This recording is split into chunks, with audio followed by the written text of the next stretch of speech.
Good evening. I am Dr. Drew Lichtenberg, calling from my fortress of solitude here in Washington, D.C. I'm the resident dramaturg at the Shakespeare Theater Company. Welcome to week 28 of Shakespeare Hour Live, and the very first week of our new series on Shakespeare Icons. Before I get to our guest, I would like to first thank our wonderful sponsors who make the show possible. Shakespeare Hour Live is a component of Shakespeare Everywhere, which is made possible by the visionary support of the Beach Street Foundation. Additional support for Shakespeare Hour Live is provided generously by Nan Beckley. And tonight's episode is sponsored by David and Jean Greer, good friends of mine. And David actually wrote an email to me apropos of tonight's guest, saying that his first experience with classical theater actually happened at the Stratford Festival in 1969 when he was 9 years old. He fell in love with Shakespeare, David Greer told me. It was a production of the Scottish play, and his relatives thought he would be turned on by all of the blood and guts in the show. But it was actually the moment when Banquo's ghost turned to a 9-year-old David Greer and winked at him that hooked him line and sinker for life, for the theater and for Shakespeare. I wonder if that means he's, I don't know, a descendant of Banquo or something. Before we get to our guest, I want to introduce our guest co-host returning for the second week in a row, Grace Ann Roberts, who is also going to be monitoring the chat and questions tonight. Hello, Grace Ann, are you with us? Hello, good evening, Drew. How are you? I am well, and I trust you had a wonderful Thanksgiving. I did, but I'm already in the Christmas spirit. I'm leaning in really hard this year, so I'm, enjoy the tree. But yes, I am here monitoring the chat and the Q&A. So if you are watching live tonight and you have any questions for Drew or for our incredible guest, which Drew will introduce in just a moment, please click that blue ask button and I'll be on the receiving end and we'll be able to ask your question live. So, as I was saying, tonight is the first in a new series on the Shakespeare Hour Live, Shakespeare's Icons, where we examine figures who have played a role in shaping the classical theater over the last half century. Now, everyone, if you're like me, has a list of 5. A list of top 5 French Surrealist playwrights, a list of top 5 Spanish Golden Age playwrights, a list of directors of absurdist drama. Alan Schneider has to be on that list. Roger Planchon has to be on that list. And tonight, we're joined by somebody I consider to be a top 5 Shakespeare director in the last 50 years in North America, maybe in the world, Mr. Des McAnuff. Des, I'll embarrass you by reading some of your credits. Des is a multiple Tony Award, Olivier Award, BAFTA Award-winning director of theater, of musical, of film. He arguably also has been one of the key architects of the modern musical theater, if not, I don't know if I should say the word jukebox musical, but you're looking at one of the primary dramaturgical masterminds of that unique late 20th century, early 21st century form. His works form a bridge between Broadway, between Hollywood, and some of North America's greatest and most distinguished classical theaters. He is the director emeritus of La Jolla Theater in Southern California, former artistic director of the Stratford Festival in Ontario, a legendary figure, the one, the only Des McAnuff, whose many Broadway credits include The Who's Tommy, Jersey Boys, The Farnsworth Invention by Aaron Sorkin, and most recently, Ain't Too Proud, The Life and Times of the Temptations. Are you there, Des? I'm here. I hope you can hear me. I'm terrified that my AirPods are going to die in the middle of this, but anyway, I'm exhausted after that introduction. So I think clearly there's nothing more to say. Well, I'm being told by Gordon that we can hear you loud and clear. Great. And where in the world are you joining us from, Des? I'm actually in New York City, and we have we're blessed. We have a home in what's now called Tribeca. When I first moved to New York, I don't think this place had a name, and the World Trade Center is, I think, somewhere up there. So it's a beautiful place to be during a pandemic, as it turns out. And I think one of the interesting things, and we were talking about this right before we went live, is that every major North American city has their own version of what I call a Shakespeare festival or a Shakespeare theater. And we were talking about Michael Kahn, how when he moved down here in 1986, really transformed the theater at the Folger into what it is now, the modern Shakespeare theater. You have your founding generation of figures like Joe Papp, who founded the Shakespeare Festival in New York and then the Public Theater, Tyrone Guthrie, who founded the Stratford Festival and then the Guthrie Theater. But then there are these second generation figures. And you were definitely one of them. And you were actually telling us before we went live that you have a special connection to the Shakespeare Theater and the Folger. It played a role in launching your career as well. Is that right? It did indeed. I grew up in Canada and as a friend of mine says, barely studied there, but I worked in the Toronto alternate theater scene at a time when, of course, Stratford wouldn't think of hiring a young Canadian. And my first gig in the United States was at the Folger Shakespeare Theater. I composed music from time to time, and I'd written the score for the collected works of Billy the Kid by the Canadian poet and playwright novelist Michael Ondaatje. And they invited me down because I'd composed the music to work with the theater. And it changed my life. Because of that, I got to stop in New York for a week and decided to move there. I was, I think, the tender age of 23, and I moved there the following spring. So I'm very much in the debt of your organization for inviting me on that trip. And one of the things that fascinates me about Michael Kahn's career is that he was directing in downtown New York avant-garde theater. He was working with Edward Albee, John Houseman. He directed the world premiere of Funny House of a Negro by Adrienne Kennedy, America Hurrah by Jean-Claude Van Natali. And you, similarly, one of our great classical directors, did a lot of work in downtown New York. I was looking up your credits, your early credits from way back in the midst of time. And you directed a Stanislav Vitkevich play called The Crazy Locomotive, which I read in graduate school.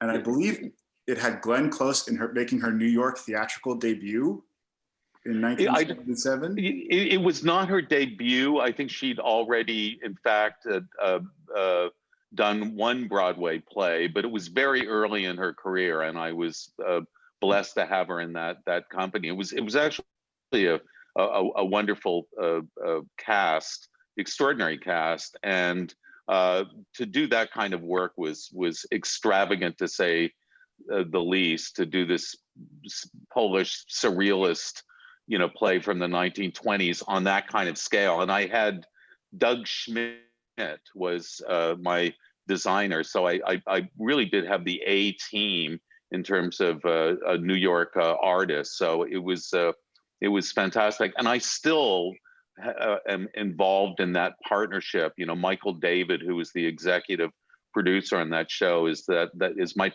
partner to this very day, and we've done a lot of shows together in New York, and it's because of the Folger that I moved to New York and got that gig. So thanks, guys. A couple other early credits that I'm fascinated, and I've always wanted to ask you about. Leave It to Beaver is Dead, which my old professor at Yale, Eleanor Fuchs, wrote this about that show. A capstone on the ideas of Western dramatic literature, from Aristotle to Antonin Artaud. One of those plays after which the theater is never the same. And also starring a company including Diane Wiest, Mandy Patinkin, Saul Rubinek, Maury Chaikin, and Brent Spiner, all of whom have gone on to have incredibly illustrious careers. And I believe you actually wrote and directed that play. Is that correct, Des? That's absolutely true. And the play ends with a bit of a bloodbath in the sort of Shakespearean tradition, kind of Titus Andronicus sort of ending, and bodies strewn about the stage. And we performed in a rock band that had the rather bizarre name of Terry and the Afghans. And so I actually even performed, and I'm probably the last person that Mandy Patinkin will ever sing backup vocals for. And so Mandy was sweet enough to do that, and is a as we know, a stupendous talent and also a very, very generous, supportive man. Yeah, that was a play that I wrote when I was in theater school in Toronto, and I wrote it first as a one act, and then a marvelous Oxford director and dramaturg named Paul Bettis helped me open it up into a full length play, and we did it in Toronto. And when I moved to New York, I of course had came to New York clutching my plays, and I met Jeff Weiss, who was a wonderful off-Broadway legend, and he called Joe, and I don't think they got along very well, and said, "You need to look at this guy's plays." And I took it over to and got an interview with Ed Bullins, who was a wonderful writer and had been Minister of Culture for the Black Panther Party at one point. And Ed said to me, this is not kind of an entry level play, and walked me across the hall and gave it to play development. And Gail Merrifield, Joe's wife, and Lynn Holst, and eventually Robert Blacker, your teacher at Yale, Drew. They produced it, and they agreed to. Joe kind of took me under his wing, and that got me kind of launched. When I wrote it in Toronto, I submitted it to for a contest sponsored by the Canadian Council of Christians and Jews, and actually got the honor for best student play. But when the council actually read the play, they refused to announce it because the play was a little bit too edgy. And instead of that, my friend Paul Bettis went on to actually produce it, so that turned out to be I guess a kind of strange badge of honor. So that's the Leave It to Beaver is Dead story. And Ellie Fuchs wrote really a marvelous review. She was writing for the Soho News in those days, and I'm very appreciative to your former professor. Yeah, so it seems wild to me that you can move from Canada to New York with a brief pit stop in DC, and then 2 years later, the Public Theater is producing your sort of glam rock 1950s mashup revenge tragedy bloodbath concert play.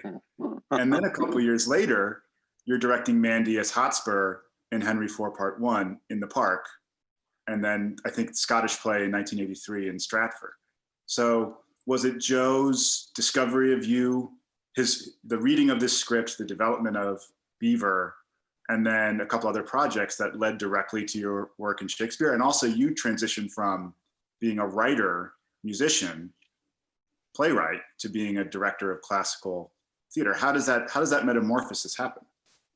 I think one of the wonderful things about working in the theater is that it's okay to wear different hats. And I think it's like anything else. If you do it before you know it's supposed to be difficult, you get a kind of smoother entry. So I think when you start work when you're young, we tend to be fearless, not everything's gone wrong, and so we're not afraid of the flames. And I think there is a sort of connection between all of these things. Shakespeare, as we know, employed music on many different levels, even used it structurally. If you take a play like The Tempest, it's greatly influenced by classical musical structure. And so I think I think it is actually an advantage to go from contemporary work to musical work to classical work. I think they really do inform each other. With Leave It to Beaver is Dead, I was greatly influenced by The Tooth of Crime and by the work of Heathcote Williams, both Sam Shepard and Heathcote, who I got to work with later as an actor, they were very interested in language invention. And so I don't think that they're all that far away from Shakespeare in their own way. Shakespeare, of course, was creating poetry at a time when language was particularly fluid. And I certainly grew up, you know, I'd grown up loving the plays of Shakespeare, and was, of course, as all of us, a little bit frightened. I did do Dr. Faustus when I was in Toronto as a young director at a theater called Passe Muraille. And so I had some experience with classical text, but the way I got to direct Shakespeare had everything to do with Joe and with Michael Langham, who had preceded Michael Kahn at Juilliard as the head of the program. And Joe and Michael were both very encouraging. I directed a play by Wolfgang Hildesheimer at the Public. It's a Black comedy version of Mary Stuart with a wonderful Canadian actress named Roberta Maxwell. And Joe was very supportive of this piece. And opening night, I received a gift from Joe, and it was the complete works of William Shakespeare. And a friend of mine who worked with me with a company called Dodger Theater, Sherman Warner, his name is, he said to me, "You know what that means?" And I said, "Well, no, I don't." And he said, "Well, tomorrow you're going to get a call from Joe, and he's going to invite you to do Shakespeare in the Park."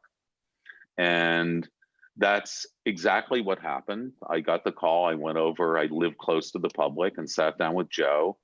And he said, "I want you to direct in the Park this summer, and I want you to choose the play," which was unusual. He didn't do that very often. He chose the programming at the Delacorte, and so I chose Henry IV, Part 1. And I said to him, I must tell you, Joe, I've never directed Shakespeare before. And he said, "Well, everyone who's doing it, and at one time or another, had not directed Shakespeare either. So that's no excuse." And I owe him a great deal. He was a very courageous man to throw me into that. And certainly what Joe Papp was known for was spotting talent, nurturing it, developing it. It strikes me, Des, what you said about the fluidity of language and the fluidity of form in Shakespeare's plays being not dissimilar to the fluidity of musical works or the fluidity of the times. It seems like you came of age at a time in the late 60s, early 70s, when things were a little bit more fluid, when society was more fluid, when more opportunities were being given to emerging young people who had different ideas of how to approach theater. And certainly in the next phase of your career, when you become the artistic director at La Jolla Playhouse in the 80s and 90s, it's a different kind of Shakespeare theater that you create. It's a very eclectic repertory. You're doing new plays, you're doing musicals, you're sending things to Broadway, like Big River, which won the Tony Award in your second season as artistic director at La Jolla. So you are democratizing, in some senses, the classical repertory, at least when I look at your work. And you wanted to talk about one specific production that you did at La Jolla, which was The Seagull by Anton Chekhov. And I'm really curious to know, what was it about that production that was such a moment at La Jolla that was pivotal for that theater at the time? Sure. I was told when I went to La Jolla, it was a brand new theater. So it had existed in a previous version 20 years before, but it had been dormant for 20 years. And I was told by the various supporters of the theater that the Old Globe did Shakespeare, so we weren't supposed to do that, and that no one could do Chekhov in Southern California, that it just didn't play. And so, of course, what my first impulse, the first play I directed at at La Jolla was, of course, a Shakespeare, and within a couple of seasons, we tackled The Seagull. And I don't want to drone on about this, but it was one of those marvelous discoveries. And I think one of the insights we had into The Seagull, which is by no means unique, but it felt like a fresh discovery to us, is I think one of the reasons The Seagull is the first modern play is that Chekhov had this understanding of and ability to create a microcosm for an art scene. And if you think about that play, it's not about whether the characters in that play are great artists or bad artists. He never judges them, and you never really know. But they all come from a different genre. You know, Constantine is a symbolist, and Nina enters a world of tragedy as an actress, and Arkadina is a melodramatic actress of a particular era. Shamraya prefers the decade before, when the plays were a little bit more down and dirty, and so on. And I suppose Dorn is a kind of critic, really, in that scene. And so they all come from these different genres, and they all fall in love with somebody who comes from a different genre of art. And if you're a punk rocker and you fall in love with somebody who's had their soul shaped for big band by big band, it's perhaps extremely difficult to communicate. So he managed to create this miniature art scene where these people had their spirits formed by art, created by art. And again, it's not whether they're good artists or bad artists. Well, at La Jolla, we really wanted to celebrate the eclecticism of American art. And of course, everyone was, this was the age when postmodernism was being discussed and argued and so on. And we don't need to get into that in great detail, but you know, I think we felt that in that particular period, we just wanted work to be excellent. We had artists from Mabou Mines. I had John Vickery, a great American classical actor, played Trigorin, and Penny Fuller, who was such an important actress, played Arkadina. Phoebe Cates, Bill Irwin, played Medvedenko, and so on. And all of these artists came from different specialties and had different skill sets, and were all on stage together. And we felt like that production was a kind of embodiment of what we were trying to do as American theater artists. And as you know, the Mahat, the Moscow Art Theater, took the seagull as its emblem, and to this day, you know, it's the logo for the theater. And we chose this rather clunky pelican, this you know, kind of awkward bird, which was in danger of being extinct. And we felt like that's the kind of theater, trying to do theater on a scale that we were perhaps under threat ourselves. And so that production became extremely important in our understanding of what we were trying to accomplish, the paradoxes we were embracing. And so that's remained a kind of favorite a piece of mine all these years. And I learned a very great deal from the good doctor, and I'm very grateful to him. Yeah, it's a kind of expression of values, it seems, Des, isn't it? That Chekhov is upholding all of these different generational forms of experience. And it's pretty radical that he doesn't choose to prioritize one or the other. He just juxtaposes them. And it seems like at La Jolla, you were interested in doing something similar, celebrating the diversity of American experience and of American generational experiences and styles, and not saying we're going to be a classical theater that looks one specific way. We're going to be more prismatic. Is that right? I think that's true. And that, you know, that season we had wonderful writer Michael Weller, who's remained a close friend, who wrote a terrific play for us called Ghost on Fire, with a first-rate company led by Holly Hunter, and Stephen Sondheim was with us with James Lapine doing their new version of Merrily We Roll Along.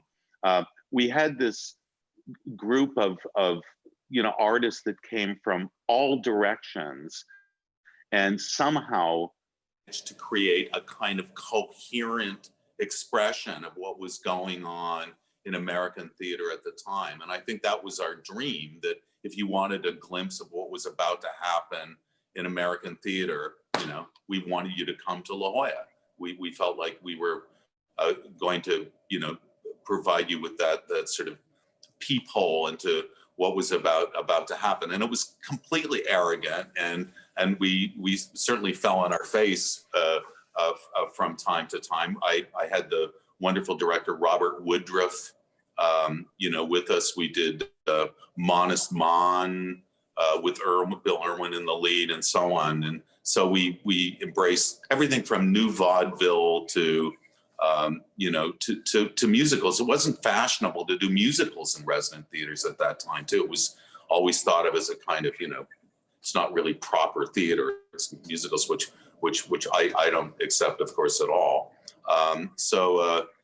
The Seagull was really and by studying the play, we were kind of looking around going, oh my God, he was so far ahead of us. And the great thing about Chekhov is that he managed to embrace or appreciate all of those different areas of theater art and art in general without being, as you just pointed out, tremendously judgmental.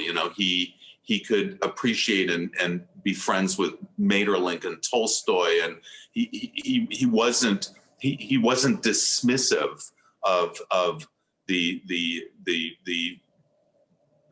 rivers or tributaries that others were exploring. He had this great acceptance and humanity for his contemporaries, and so I think that's what we were in our own kind of feeble way striving to do back in La Jolla in the 80s. I could listen to you talk about Chekhov all day, Des, but Grace Ann, I think, are there some comments that you have or questions from our audience? You raised your hand. Yes, there are a few. So there are some people wondering about Chekhov and maybe Chekhov's relationship to the Shakespeare Theater. But I want to go back to a question that we've never produced Chekhov at the Shakespeare. Right, that's what some people are wondering about. But before we get to that, I want to go back, Des, to your sort of first experience at Shakespeare in the Park. And Suzanne and Gary are asking, what made you choose Henry IV? If you had your choice of play, what was it about Henry IV that called to you for that first production?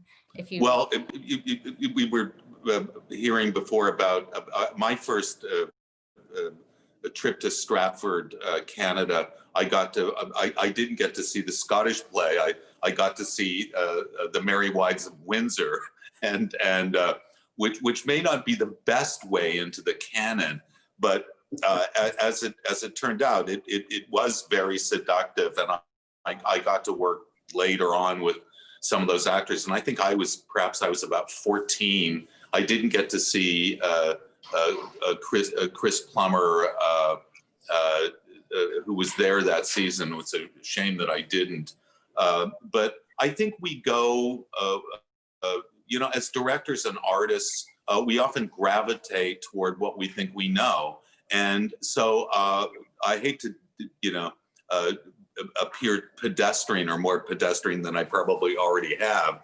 But I chose Henry IV Part 1 because it was the first play of Shakespeare's that I'd studied in high school.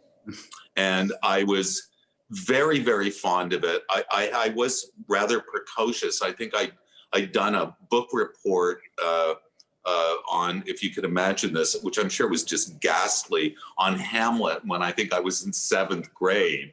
And but the first play I really studied in a classroom was Henry IV, and I loved the play. And one of my dear friends, Rocco Landisman, who was head of the National Endowment, was taught dramaturgy at Yale and was there during the Robert Bruesting years. And Rocco is a real Renaissance man. And he happens to be, he's very scholarly and very, very insightful. And we had these marvelous conversations about Henry IV and about the parallels between the classes, the way the kingdom is divided, and then the robbers from East Cheap are dividing the spoils of the robbery in the same way, and so on. Anyway, it could go on and on. And so I felt like I had a sort of leg up on that play and understanding. And I think the other thing is that I wanted to set that production against the New York skyline.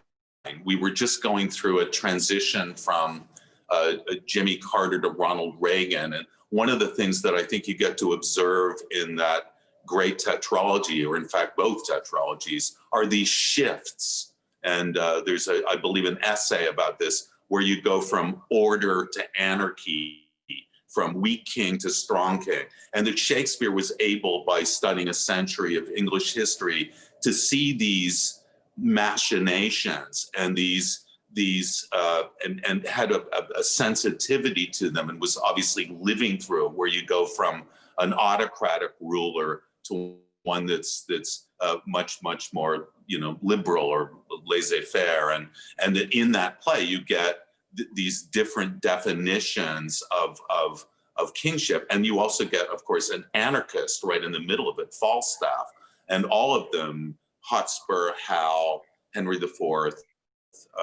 Falstaff, they all have their philosophies. And so we built, the old AT&T building, which is now, I believe, Sony, going up on Madison. Stuart Wurtzel, the designer, and I used this monolithic tower, which seemed to fit into the Manhattan skyline. And we wanted people, I think, to think about what was going on in America. That, when you do these plays, you have this wonderful series of parallels. You have the period that Shakespeare's writing about, the late 14th century, early 15th century. You have Shakespeare's period, and you have to be looking at both of those things to understand what he's on about. And then you have, most importantly, your own time. And because all of us, most of you, I'm sure all of you, we are selfishly interested in our own lives and times, first and foremost. And these plays are telescopes that illuminate what's going on our own times.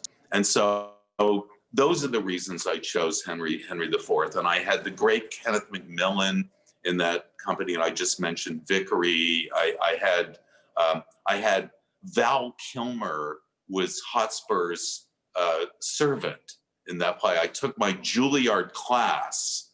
I'd been teaching at Juilliard from the time I was in my late 20s, and they became the Mechanicals, and Linda Kozlowski, Kevin Spacey, wonderful young actors, and they played the small parts and created a foundation for that company. So not only did I have Mandy, but I had Val.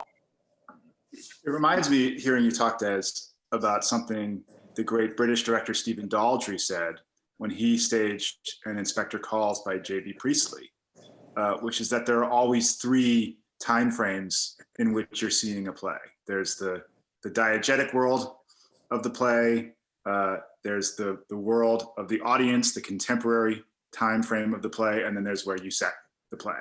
And those three things can be kaleidoscopic. They can offer you a Absolutely. lens on your own time. They create an additional dimension. I think that's very astute. And that was an astonishing production. And Stephen is a truly brilliant man, and I would dare say a visionary, and also a very good filmmaker. You want to talk about an eclecticist, or someone who's taken on more than one discipline. And that was really a breakthrough production in Inspector Calls. Which we featured at the Shakespeare Theater a couple of seasons ago when it was revived. So interesting always how things connect. I want to get to Stratford. So you are a native Canadian. You work as you're not hired, so you leave. In so many words, and then you come back in the 2000s, and you get to direct Christopher Plummer in Caesar and Cleopatra and in The Tempest. You get to stage Twelfth Night with Brian Dennehy. You get to do your production of Tommy by The Who and Jesus Christ Superstar. So you get to actually change the repertory of what the Stratford Festival offered, right? Doesn't it seem now that they routinely offer musicals in a way that they didn't before you came? Is that too much for me to say? You know, I think I would give another artistic director a lot of credit for that, John Neville. And he really started doing musicals there. And under John Hirsch, who was his predecessor, Stratford had great success with Gilbert and Sullivan, and to brought those works into the classical repertoire. Yeah, it was, you know, I grew up near Stratford, and again, there was a time when, and I think some of it was unfair. There was a great nationalist, you know, in the late 60s, as we were talking about before, 69, the Canada had a centennial in 67, and there was this great nationalist fervor. And I think there was a kind of a wall that went up between Stratford and the kind of alternate theater scene. And it certainly then got broken down without question. But I'd always had a passion for the place, and as someone who loves Shakespeare and classical theater, and as a Canadian, I really felt motivated to be there. And I was first invited by John Hirsch when I went to kind of restart La Jolla in the early 80s, and John had asked me to be his associate. And strangely enough, Michael Langham, and you mentioned Guthrie, but the real intellectual architect behind Stratford was Langham, and he was a protege of Guthrie's, but he was the one who really shaped the festival, and the festival owes a great deal to his vision. He also was instrumental in terms of cracking open the text, and he had an approach to language which I have, you know, endorsed, and I suppose in my own way tried to develop, which was an approach called living thought. I don't know if Michael coined that phrase or where it came from.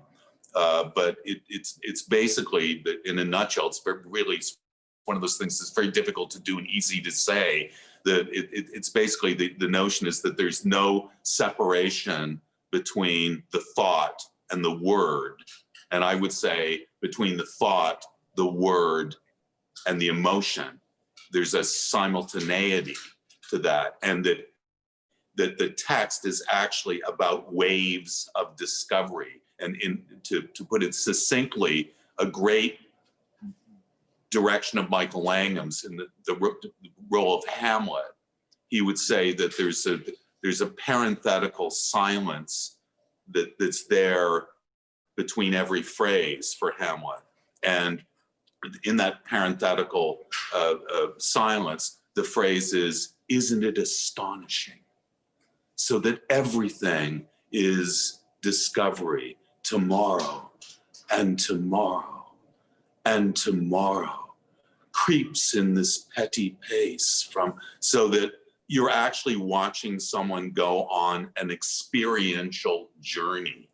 So of course, having grown up there and getting to know Michael, and Michael been at La Jolla, Langham, I mean, I always wanted to have a crack at Stratford, and so it was, you know, a great privilege to get to go there. And it's also a nightmare. It has 1,000 employees, the Stratford Festival, and basically you're on a treadmill from the time you arrive, and finally, you know, they eventually let you out. And but it was just a great experience, and I very much wanted to take some of what I think I'd managed to learn in La Jolla and apply it there. And one of the things that, again, your teacher from Yale came with me to head up the literary department. And the first thing we did is we insisted on writers being there, playwrights, commissioning plays, translations. We wanted playwrights there in residence, because when you do these plays, these fabulous plays that are 400 years old, it's very, very easy to forget that these people actually lived and fought and drank and went to the pub, and you know, and so it's really important that to me, that you have living writers around. And also for the actors, it's very easy for the actors to forget to start thinking that it's really all about them, because they get all of the attention when you're doing a play by a dead playwright. But when there's a writer in the room, you have to pay attention to their skill set, and you have to serve them in some way. And so, I developed over the years some strong opinions about Stratford, and it was really a great honor to spend that time there. You keep mentioning Robert Blacker, who taught me at the Yale Drama School and who unfortunately passed recently, a year or two ago, but was also your dramaturg at the Public in the late 70s, early 80s. Mm-hmm. Good for you. Yeah. Through the 90s. Then I believe he went to the Sundance Theater Lab, and then was reunited with you at Stratford in the 2000s. So having a dramaturg across 3 different theaters in 2 different countries over 4 decades, it must have been a very extraordinary working relationship. And Robert, you were telling me he was able to publish a book on Shakespeare right before his passing. Yeah, it's called Shakespeare in 3 Dimensions. You know, it's true, and we owed some of that, I think, to the Russian theater, because even though the dramaturg is perhaps often not as well known as perhaps doesn't get the recognition that a director gets, there has been a tradition of having a manager, a dramaturg, and a director leading a theater, and I think. And you know this, of course, very well, but the dramaturg becomes a kind of an in-house critic, and has another set of responsibilities, of scholarly responsibilities. And so we did work for a long time. And Joe Happ didn't allow anyone to get that title, to take the title of dramaturg, until Robert Blacker. Mm. He was the first person that Joe recognized, because Joe thought of himself as the dramaturg, and of course he was often. And so, yeah, that was a very, very important partnership. And I've had others, Shirley Fishman at La Jolla too, over the years. But I definitely want great minds, to work with. One of the things that you'll be amused by with Robert, because I'd grown up in Canada, I initially called the dramaturg a dramaturge, as we do in Canada, as they do in Britain. And so he took on this title. But as Canadians, when we're infiltrating America, we're very careful not to say project, because if you say project, people say project, Canadian, Canadian, And so you quickly learn to assimilate. And so I stopped calling the dramaturge and took up dramaturg, and by that time he was stuck. So for his whole career, he referred to himself as a dramaturg, and it's entirely my fault. Well, I get asked every day or dramaturge. Yeah. Grace-Ann, do we have any more questions or comments? We have some for maybe later in the program, but I have one I would love to ask Des. So as Drew and I have been preparing for this hour, we've really honed in on some of the Stratford's content kind of in the COVID era. They of course have your 12th Night and your Tempest, which we've mentioned, available to stream. And you know, so many theater makers in this era, in this year, have had to become filmmakers. And I just wondered, as I was watching your Tempest and watching your 12th Night, how you approached those projects from a filmmaker's perspective. I mean, I know you had a film experience before, obviously, but what is it like to put Shakespeare on film? How did you approach it? You know, it's almost a new art form, because before these digital cameras, you know, we'd use kind of videotape, and they were often so dreadful, these versions, that if you screen them, if they screen one of these films, you'd likely find me in the bar. You know, I wouldn't be watching because it was so dreadful. But these digital cameras are so sensitive, and the blacks are so pure, and there's such depth and great resolution, and it's almost become, and it's something else. It's not a motion picture, because there is a sense of live performance, and so you're kind of documenting a piece of theater, but you're also able to create a kind of intimacy that's much more, you know, that's difficult to do in the theater, particularly in a place like Stratford, which has 1,800 seats on the festival stage. You know, in filming these productions, my philosophy has become that you want to give the viewer a seat that they could never get in the theater. You know, you can actually get the camera when you do these specialty shots where you basically use the stage as a studio. You know, you can use Steadicam, you can get up on the stage, you can basically get, you know, the camera at eye line, which is what we're used to, which is what we're doing right now, more or less. And so there are some wonderful things that you can do with this new art form. It's of course not the theater. The thing that's extraordinary about the theater, of course, is that it's not verisimilitude, it's real life. You know, theater exists on, as a director once said, which I will rip off, on the shifting sands of time. You know, it's the perpetual now, it's the eternal present, and it is real life. But I must say,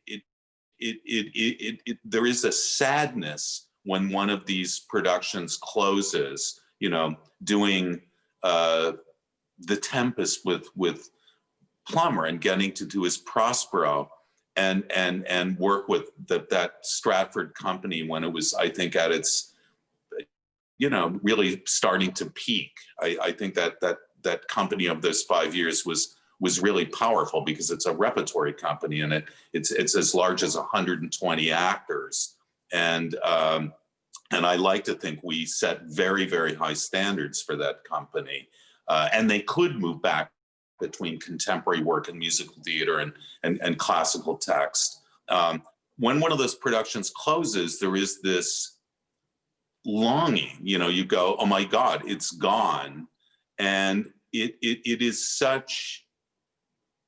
It's so gratifying to be able to document that and have a sense of it. And I haven't looked at these works for several years, and lately, because Stratford's been streaming them, I've done some interviews and had cause to look at them again. And I'm very glad we have them. And I think this art form will continue to develop, and very, very few good things are coming out of this pandemic.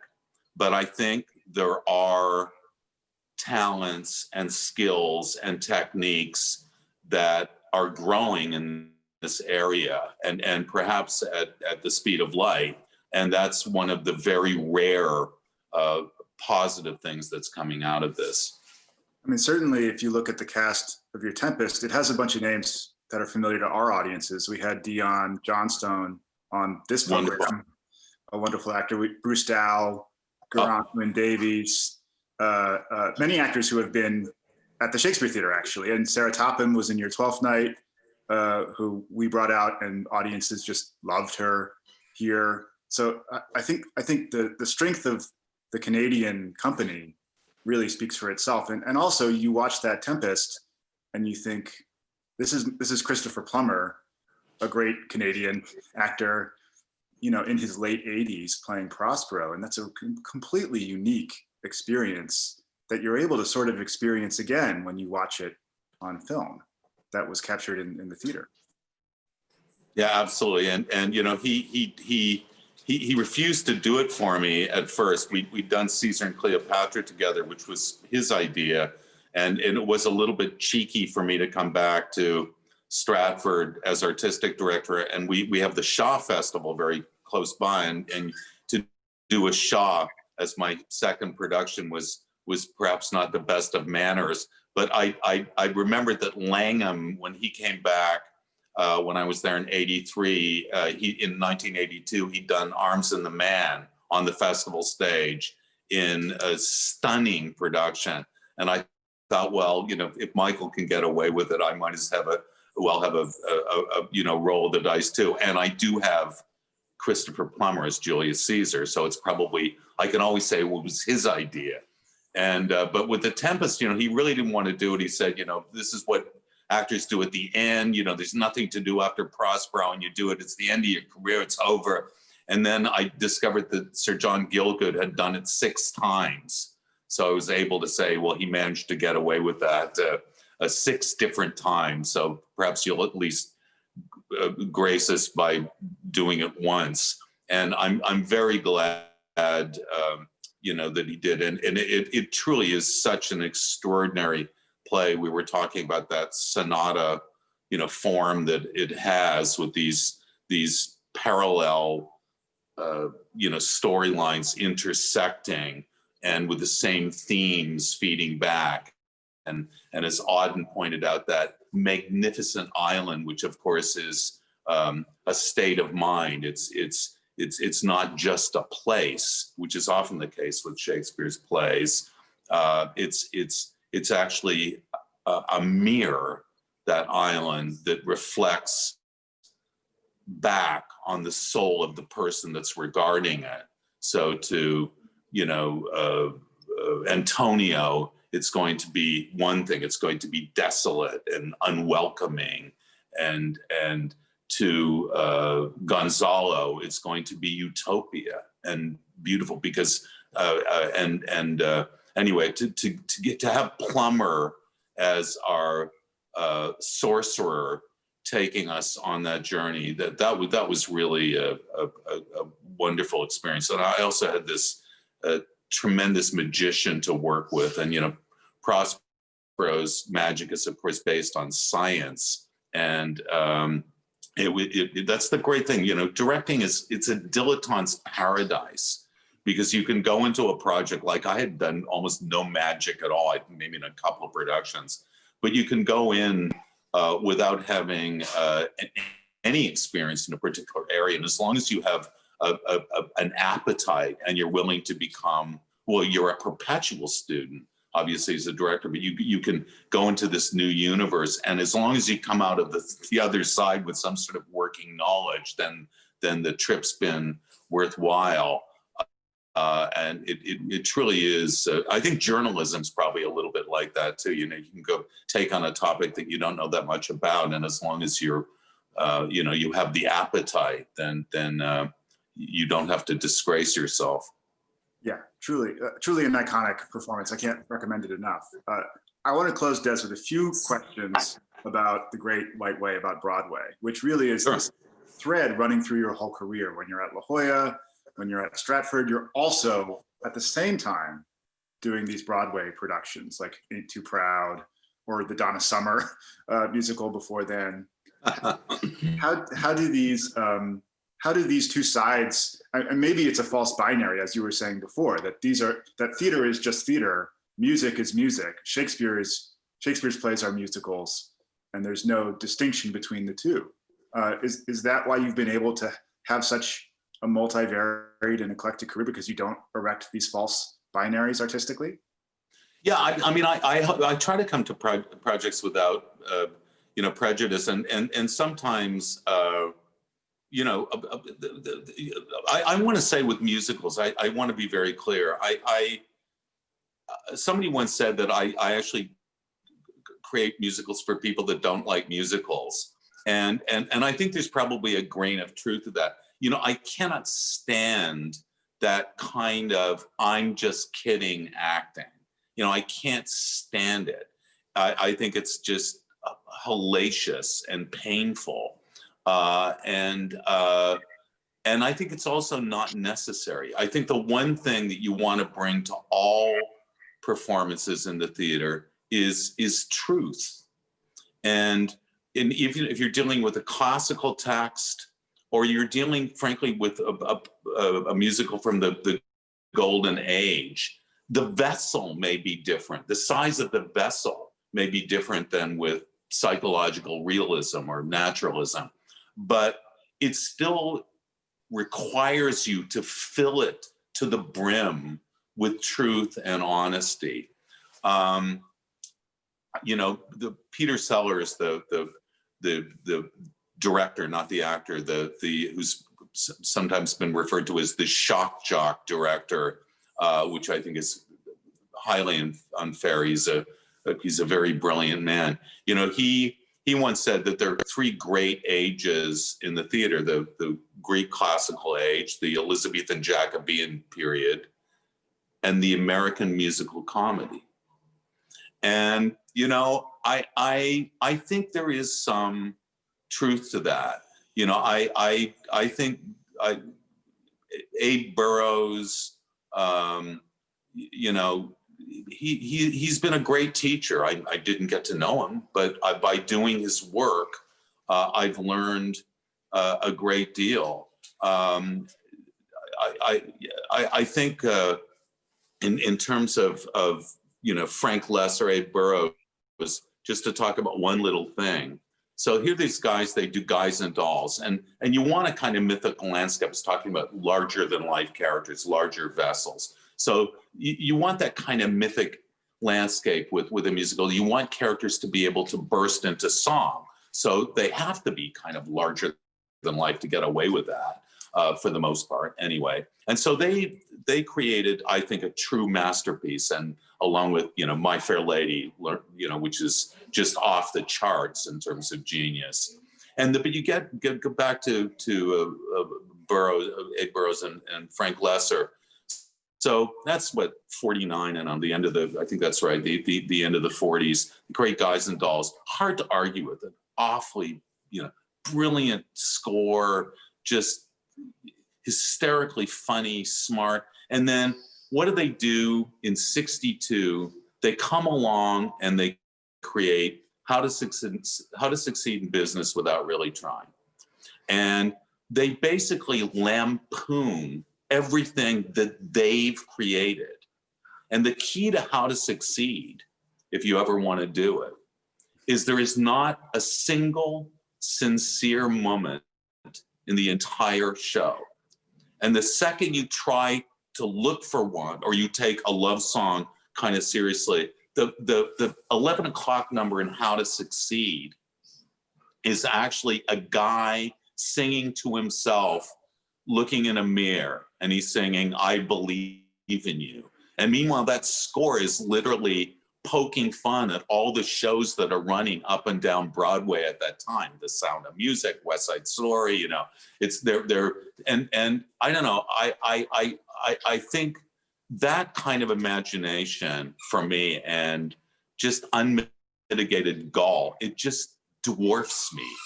And so if I can bask in the glow of artists like that, I want to be able to do it.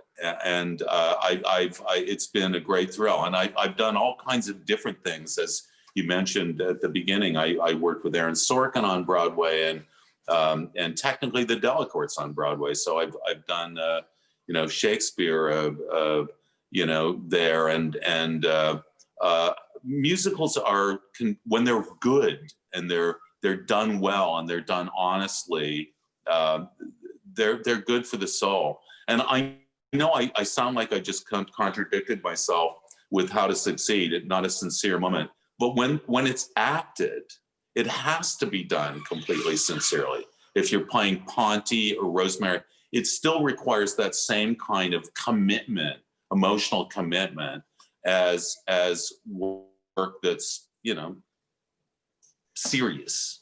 And so anyway, it's and the great thing about Stratford or any company is I want to work with actors who like to embrace all of these things, who want, a real,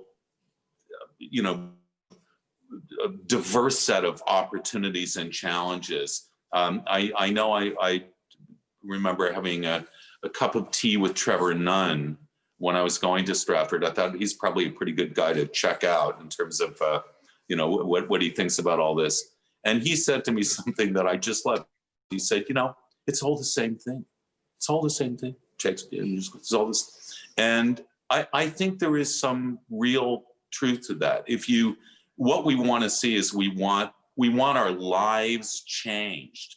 We want revelations. We want emotional satisfaction. I go to the theater, whatever I'm seeing, when I come to visit you, I go in there wanting to have my life changed, and as we all know, we're often disappointed, but it can happen. And it can sometimes happen in the most unexpected places. You think of Hamilton. Look at the number of young souls that Hamilton has touched. May it run 1,000 years.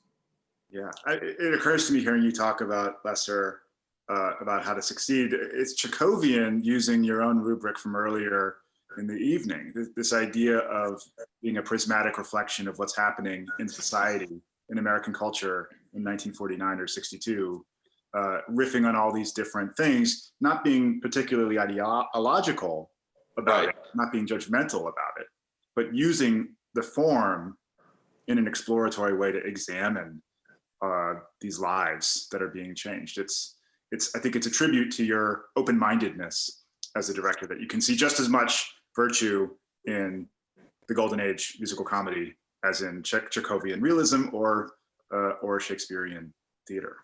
One of the things that Hirsch, who was an artistic director of Stratford, taught me about art, ideology, and so on, he always looked at what we do as being the other, having the other point of view, and not necessarily promoting a particular ideological viewpoint, but to provide another point of view. And I don't always do that successfully. My opinions get the better of me, but I do often think my best work is that, it's interesting when we look at Shakespeare. Who was this cat? I mean, really, was he a Catholic? Was he an anarchist? Some people don't even believe he was him. He was Oxford, or he must have gone to Oxford anyway, even if he was in, you know what I mean? And there all those people who argued that, well, he couldn't have possibly been a Glover's son. He must have been someone more like me. There's always that sort of, argument. But he is this, he's kind of gloriously anonymous, and yet he creates this matrix of human points of view that are impeccable and so detailed. And even Henry IV, two guys come on, they're the carriers. And in 30 seconds, those guys and what they think and what they're worried about. And, they have dimension, and they have, points of view. And yet the one character we don't get to know about from Shakespeare's plays is Shakespeare. That he has this way of just, entering all of those different, you know, eye lines and becoming all of those people. And somehow I often think that the real universe he creates is the space in between those characters. You know, that's where the real, you know, where the real fire is. Anyway, you're so lucky that to get to work at a theater that even though I as you've heard me say, I believe in diversity and, you know, and doing it all. But if I would hate to have to give up Shakespeare of all the things I'm privileged to get to do. That would really be painful. So you are so blessed to get to do the work that you get to do. Well, Des, we are so lucky to have been able to have you for a very, very full, fascinating hour of discussion and conversation. We could talk to you for hours, but I want to thank you for your time. It's been a real honor and a privilege. Any last words, Grace Ann? No, just I totally echo you.